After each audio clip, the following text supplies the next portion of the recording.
म्हणे तुम्ही टाळ्या वाजवल्या.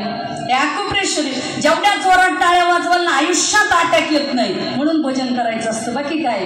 धर्माचे पालन करणे पाखंड खंडन हेच आम्हा करणे काम बीज वाढवावे नाम. म्हणून तुकाराम महाराज म्हणतात धर्माचं पालन करायचंय, पाखंडी लोकांचं खंडन करायचे, हेच आमचं काम आहे, बीज वाढवावे नाम. आणि हे करत असताना तुकोबाराय म्हणतात कुणी लहान असेल कुणी मोठा असेल पण आम्ही कोणाचीच भेट ठेवत नाहीत असे तुकोबाराय. तुका मन सा